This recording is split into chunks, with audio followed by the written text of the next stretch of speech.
Welcome back. Well, as promised, we're talking live now to Liberal Senator Cory Bernardi. He joins me from the nation's capital. Thanks very much for being there.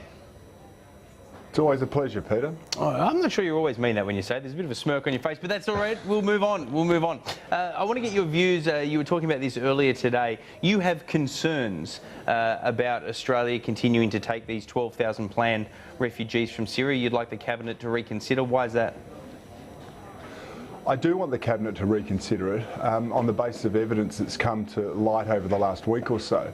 We've had the case in Europe where some of the terrorists and others who are accused of plotting terrorism have used falsified Syrian documents to get into European nations under refugee programs. We've got a circumstance where the FBI has warned the US Congress that they cannot verify the identity of individuals claiming to be Syrian refugees, that there is no database. They can't go into Syria to say, are these people who they say they are? And also, we've got a circumstance where representatives from the United Nations have basically said they're going to process the people in the camps irrespective of what politicians say. And our Cabinet made it very clear the intention was to help persecuted minorities. And yet those who are most persecuted in the Middle East are too fearful to go to these UNHCR camps because the Muslim majority there are threaten them with violence and intimidate them. So, they're not even registered with the United Nations. And given those three events and circumstances, I think we've got to reassess taking any more humanitarian migrants into this country in the short term. Given that at most, though, it seems that only one of the perpetrators of what happened in Paris may have been a refugee and the rest were homegrown in Europe, shouldn't we also perhaps halt any migration from anyone from Europe, given the homegrown terrorist threat that exists there? Well, Peter, one is too many, no matter what you say, but we've also had the circumstance where all these screening processes that apparently have taken place in previous years have given us elements of extremism in this country already. We've had cases where those who have benefited from our humanitarian refugee intake are now committing acts of terrorism, planning acts of terrorism, or committing a multitude of crimes. Why would we risk adding to their ranks under any circumstances? But in a sense, and particularly given the case that we can't verify who they are. I'm in a sense not disagreeing with you. I'm just extending the logic that given that I don't disagree, one is one too many, but the overwhelming majority were Europeans, homegrown. Should we also look at European migration, because we take literally, tens of thousands of people from Europe every year, probably with limited screening in comparison to the sort of robust screening that's been talked about when taking refugees from a war zone?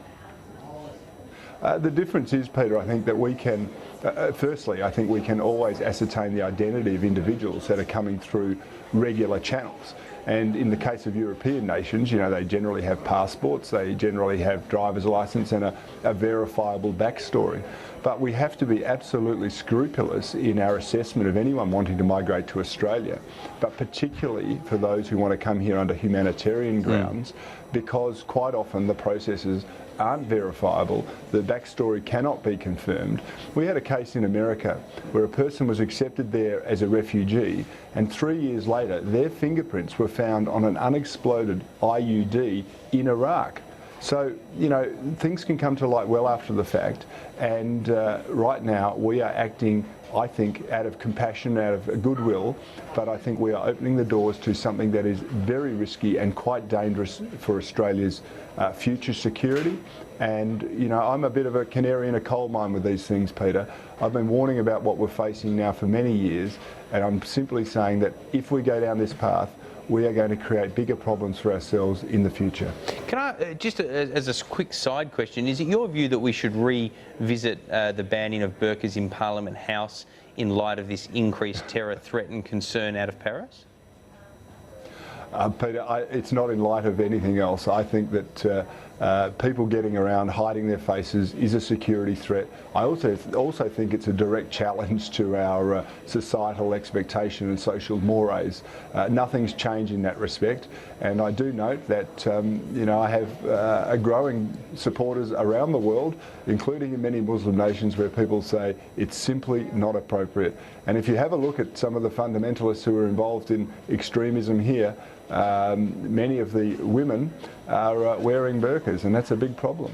Just back on the 12,000 though, if I can just clarify, is your concern with any 12,000, or are some of the Yazidis, Christians and so on perhaps an exception to that, or is your concern that the verification process is a problem no matter what your religion of choice is claimed to be because of the uncertainty? Peter, I want us to reconsider the 12,000 in toto, because if you want to come out to this country and do us harm, you will say and do anything to help yourself to get accepted through the UNHCR, and that includes claiming to be Christian or anything else. You can't go into Syria and say to the local Christian church, to the priest there or the pastor, has this person been a part of your congregation? And the other point I'd make is that under the conditions of these 12,000, you have to be registered with the United Nations in Lebanon or somewhere else. And most of these truly persecuted people are too scared to go to these camps, and as a consequence are not even registered there. So I don't want to outsource our sovereign decision making to unelected bureaucrats, and I think that Cabinet needs to reconsider the position that we've taken. And perhaps if we're going to take in increased refugee intake in the future, we need to make sure that there is a very strict set of circumstances and protocols that are going to be applied. But just to reiterate on this, though, isn't the logical conclusion that you might end up in a space because of concerns, as you put it, about people that are coming to do harm would do whatever it takes to try to get here? Isn't the logical extension of that we might even need to reconsider any form of migration into this country, because those same people that might be looking to do us harm by coming here as refugees could equally falsify documents, look to come here through the more standardised processes. We've got evidence where terrorists have gotten out pretending to be their brother, for example, to go fight in Syria. This threat would exist to anyone coming here potentially, wouldn't it? Potentially, Peter, but you've highlighted a rare circumstance. And I also go back to the point that most migrants who want to apply through the appropriate channels go through a very rigorous process in which all the claims that they're making can be verified and confirmed.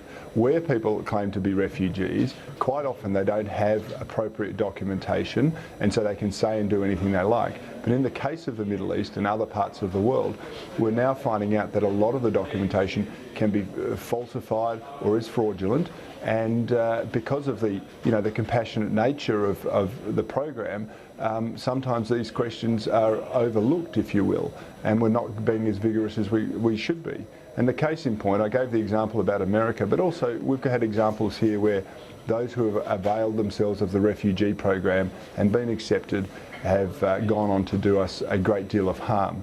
Now, they are the exceptions rather than the rule, but if Middle Eastern nations will not take any refugees from the Middle East because they're worried about the security and safety aspects of it, I ask, why should we? All right, Cory Bernardi, always appreciate you joining us. Thanks for your company. It's a pleasure, mate. Thanks.